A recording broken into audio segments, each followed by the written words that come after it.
நெஃபாரியாவின் பண்டைய இராச்சியத்தில் சூரியன் அடிவானத்தில் மூழ்கி வானத்தை கருஞ்சிவப்பு மற்றும் தங்க நிறங்களால் வரைந்தபோது ஒரு இளவரசி மற்றும் ஒரு தாழ்ந்த சிப்பாய் இடையே ஒரு தடைசெய்யப்பட்ட காதல் மலர்ந்தது.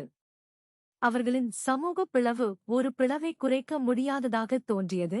இருப்பினும் அவர்கள் தங்களை தவிர்க்க முடியாமல் ஒருவருக்கொருவர் ஈர்க்கப்பட்டனர்.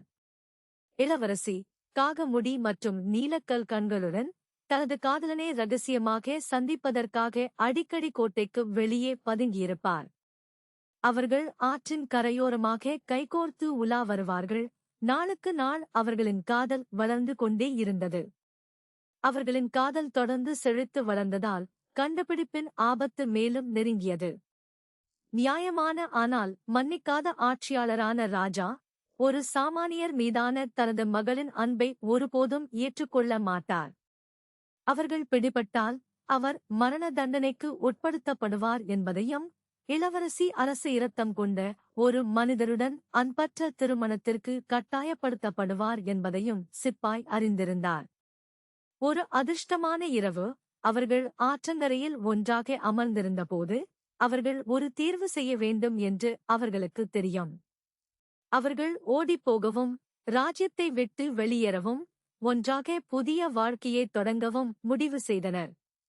ஆனால் விதி வேறு திட்டங்களைக் கொண்டிருந்தது. அவர்கள் தப்பிக்கும்போது அவர்கள் ராஜாவின் காவலர்களால் பிடிபட்டனர்.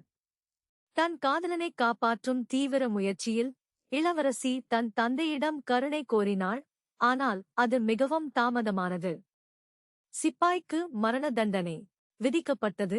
இளவரசி அவரது கடைசி மூச்சை பார்த்தபோது அவளுடைய இதயம் மில்லியன் துண்டுகளாக உடைந்தது.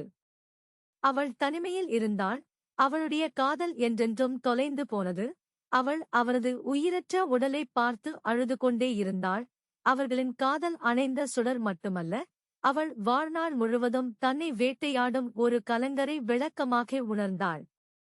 அவள் வானத்தை நிமிர்ந்து பார்த்தபோது அவள் தன் காதலனுடையது அல்ல, ஆனால் அவளுடைய சொந்த முகத்தைக் கண்டாள். ஏனென்றால் அவள் இளவரசி அல்ல, ஆனால் சிப்பாயின் ஆவி அவளுடைய சொந்த நினைவுகளில் சிக்கிக் கொண்டது.